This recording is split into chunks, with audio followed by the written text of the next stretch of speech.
Voz Iba Mendes.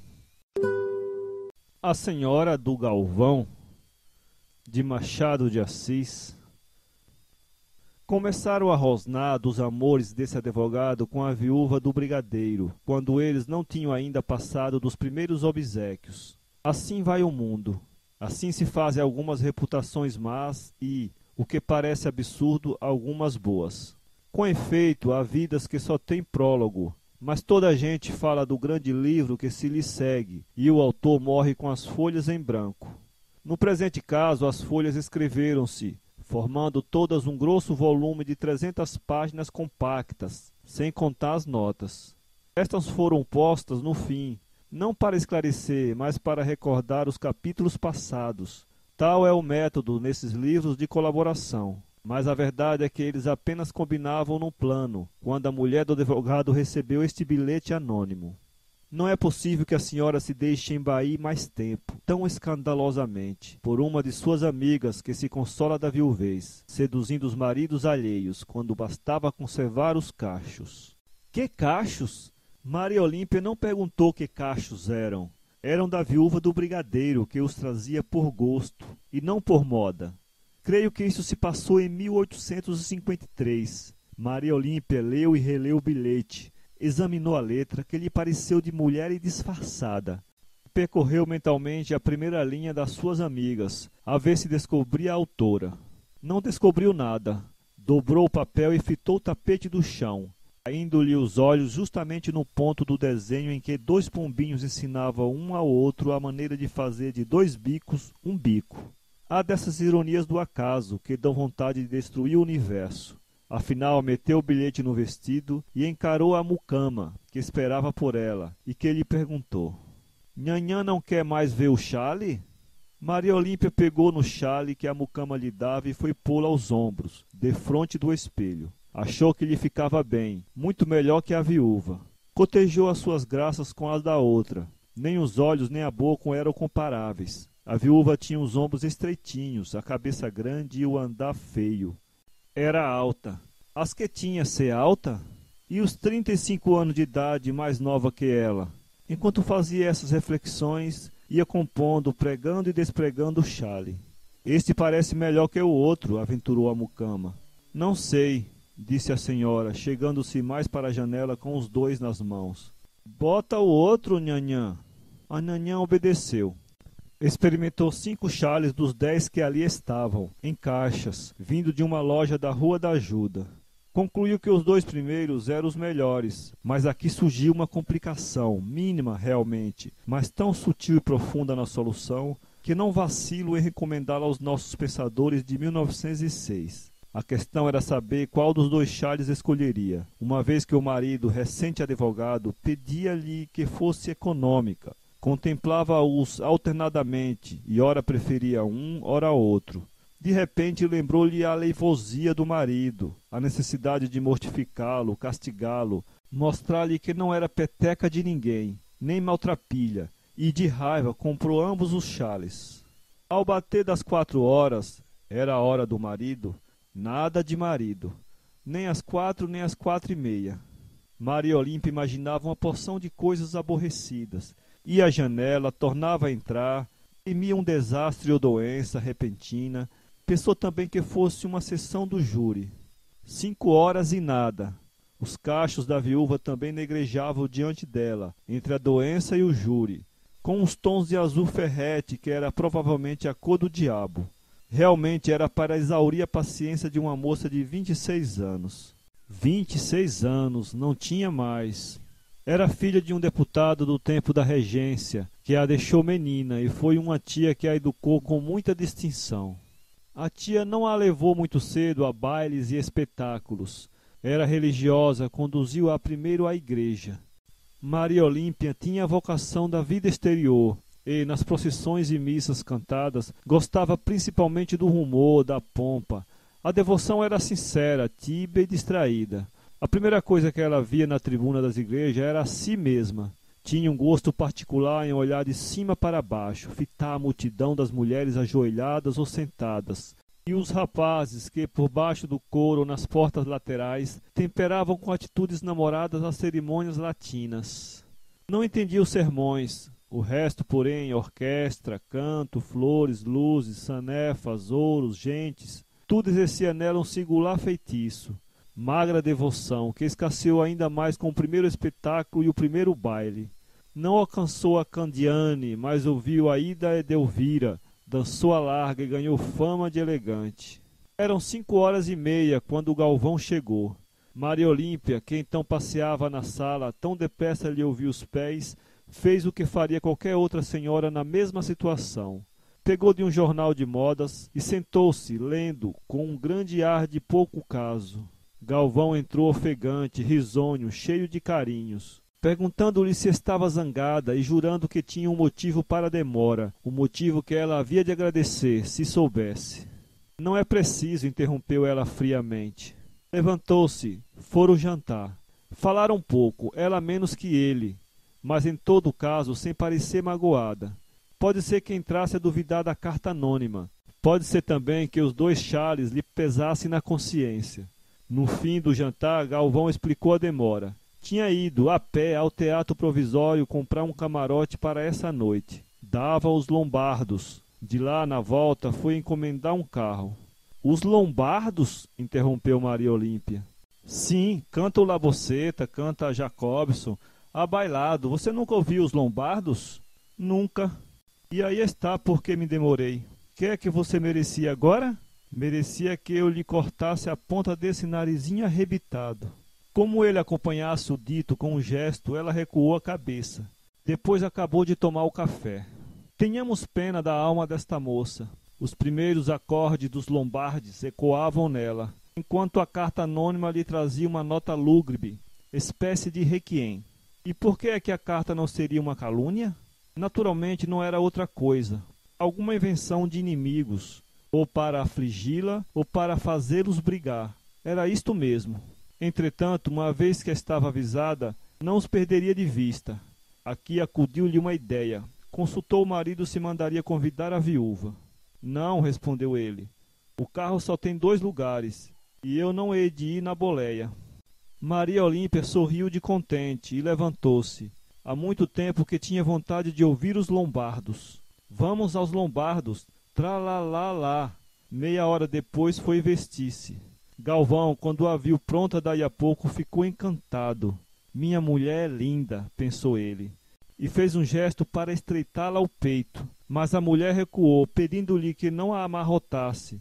E, como ele, por umas veleidades de camareiro, pretendeu consertar-lhe a pluma do cabelo, ela disse-lhe enfastiada: Deixa, Eduardo, já veio o carro? Entraram no carro e seguiram para o teatro. Quem é que estava no camarote contíguo ao deles? Justamente a viúva e a mãe. Esta coincidência, filha do acaso, podia fazer crer algum ajuste prévio. Maria Olímpia chegou a suspeitá-lo, mas a sensação da entrada não lhe deu tempo de examinar a suspeita. Toda a sala voltara-se para vê-la, e ela bebeu, a tragos demorados, o leite da admiração pública. Demais, o marido teve a inspiração maquiavélica de lhe dizer ao ouvido: antes a mandasse convidar, ficava-nos devendo o favor. Qualquer suspeita cairia diante desta palavra. Contudo, ela cuidou de os não perder de vista e renovou a resolução de 5 em 5 minutos, durante meia hora, até que, não podendo fixar a atenção, deixou-a andar. Lá vai ela, inquieta, vai direito ao clarão das luzes, ao esplendor dos vestuários, um pouco à ópera, como pedindo a todas as coisas alguma sensação deleitosa em que se espreguice uma alma fria e pessoal. E volta depois à própria dona, ao seu leque, às suas luvas, aos adornos do vestido, realmente magníficos. Nos intervalos, conversando com a viúva, Maria Olímpia tinha a voz e o gesto do costume, sem cálculo, sem esforço, sem sentimento, esquecida da carta. Justamente nos intervalos é que o marido, com uma discrição rara entre os filhos dos homens, ia para os corredores ou para o saguão pedir notícia do ministério. Juntas saíram do camarote, no fim, e atravessaram os corredores. A modéstia com que a viúva trajava podia realçar a magnificência da amiga. As feições, porém, não eram o que esta afirmou quando ensaiava os chales de manhã. Não, senhor, eram engraçadas e tinham certo pico original. Os ombros proporcionais e bonitos, Não contava 35 anos, mas 31. Nasceu em 1822, na véspera da independência, tanto que o pai, por brincadeira, entrou a chamá-la Ipiranga, e ficou-lhe esta alcunha entre as amigas. Demais, lá estava em Santa Rita o assentamento de batismo. Uma semana depois, recebeu Maria Olímpia outra carta anônima. Era mais longa e explícita. Vieram outras, uma por semana, durante 3 meses. Maria Olímpia leu as primeiras com algum aborrecimento. As seguintes foram calejando a sensibilidade.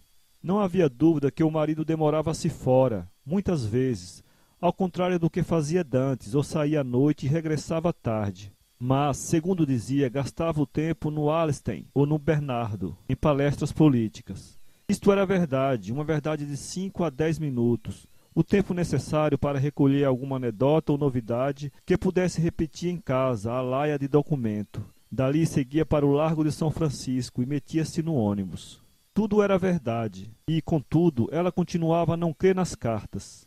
Ultimamente não se dava mais ao trabalho de as refutar consigo. Lia-as uma só vez e rasgava-as. Com o tempo foram surgindo alguns indícios menos vagos, pouco a pouco ao modo do aparecimento da terra aos navegantes. Mas este Colombo teimava em não crer na América. Negava o que via, não podendo negá-lo, interpretava-o. Depois recordava algum caso de alucinação, uma anedota de aparências ilusórias, e nesse travesseiro cômodo e mole punha a cabeça e dormia.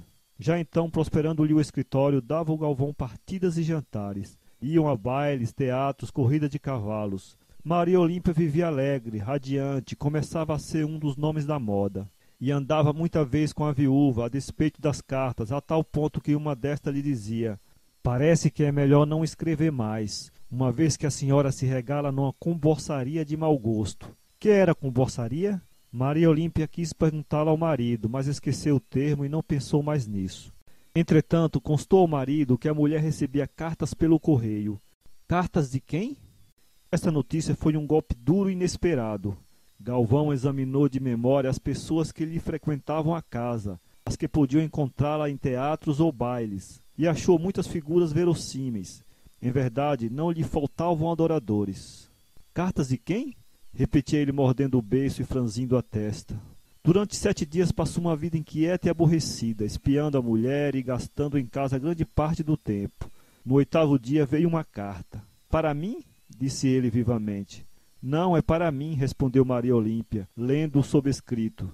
"Parece letra de Mariana ou de Lulu Fontoura." Não queria vê-la, mas o marido disse que a lesse. Podia ser alguma notícia grave. Maria Olímpia leu a carta e dobrou-a, sorrindo. Ia guardá-la quando o marido desejou ver o que era. "Você sorriu", disse ele, gracejando. "Há de ser algum epigrama comigo." "Qual? É um negócio de moldes. Mas deixa ver." "Para quê, Eduardo? Que tem?" "Você que não quer mostrar, por algum motivo há de ser. Dê cá." Já não sorria, tinha a voz trêmula. Ela ainda recusou a carta 1, 2, 3 vezes. Teve mesmo ideia de rasgá-la, mas era pior, e não conseguiria fazê-lo até o fim. Realmente era uma situação original. Quando ela viu que não tinha remédio, determinou ceder. Que melhor ocasião para ler no rosto dele a expressão da verdade? A carta era das mais explícitas. Falava da viúva em termos crus. Maria Olímpia entregou-lhe-a. "Não queria mostrar essa", disse-lhe ela primeiro, "como não mostrei outras que tenho recebido e botado fora. São tolices, intrigas, que andam fazendo para... Leia a carta." Galvão abriu a carta e deitou-lhe os olhos ávidos. Ela enterrou a cabeça na cintura para ver de perto a franja do vestido. Não o viu empalidecer. Quando ele, depois de alguns minutos, proferiu 2 ou 3 palavras, tinha já a fisionomia composta e um esboço de sorriso. Mas a mulher, que o não adivinhava, respondeu ainda de cabeça baixa. Só a levantou daí a 3 ou 4 minutos, e não para fitá-lo de uma vez, mas aos pedaços, como se temesse descobrir-lhe nos olhos a confirmação do anônimo. Vendo-lhe ao contrário um sorriso, achou que era o da inocência e falou de outra coisa. Redobraram as cautelas do marido. Parece também que ele não pôde esquivar-se a um tal ou qual sentimento de admiração para com a mulher. Pela sua parte, a viúva, tendo notícia das cartas, sentiu-se envergonhada, mas reagiu depressa e requintou de maneiras afetuosas com a amiga. Na 2ª ou 3ª semana de agosto, Galvão fez-se sócio do Cassino Fluminense. Era um dos sonhos da mulher. A 6 de setembro fazia anos a viúva, como sabemos. Na véspera, foi Maria Olímpia, com a tia que chegara de fora, comprar-lhe um mimo. Era uso entre elas. Comprou-lhe um anel. Viu na mesma casa uma joia engraçada, uma meia-lua de diamantes para o cabelo, emblema de Diana que lhe iria muito bem sobre a testa. De Maomé que fosse, todo o emblema de diamantes é cristão. Maria Olímpia pensou naturalmente na primeira noite do cassino. E a tia, vendo-lhe o desejo, quis comprar a joia, mas era tarde. Estava vendida. Veio a noite do baile. Maria Olímpia subiu comovida as escadas do cassino. Pessoas que a conheceram naquele tempo dizem que o que ela achava na vida exterior era a sensação de uma grande carícia pública, à distância. Era a sua maneira de ser amada. Entrando no cassino, ia recolher nova cópia de admirações. E não se enganou, porque elas vieram, e de fina casta. Foi pelas 10h30 que a viúva ali apareceu. Estava realmente bela, trajada a primor, tendo na cabeça a meia-lua de diamantes. Ficava-lhe bem o diabo da joia, com as duas pontas para cima, emergindo do cabelo negro. Toda a gente admirou sempre a viúva naquele salão. Tinha muitas amigas, mais ou menos íntimas, não poucos adoradores, e possuía um gênero de espírito que espertava com as grandes luzes. Certo secretário de ligação não cessava de a recomendar aos diplomatas novos. Causez avec Madame Tavard, c'est adorable. Assim era nas outras noites, assim foi nesta. Hoje quase não tenho tido tempo de estar com você, disse ela a Maria Olímpia, perto de meia-noite. Naturalmente, disse a outra abrindo e fechando o leque. E, depois de umedecer os lábios, como para chamar a eles todo o veneno que tinha no coração, Ipiranga, você está hoje uma viúva deliciosa. Vem seduzir mais algum marido? A viúva empalideceu e não pôde dizer nada. Maria Olímpia acrescentou, com os olhos, alguma coisa que a humilhasse bem, que lhe respingasse lama no triunfo. Já no resto da noite falaram um pouco. 3 dias depois romperam para nunca mais.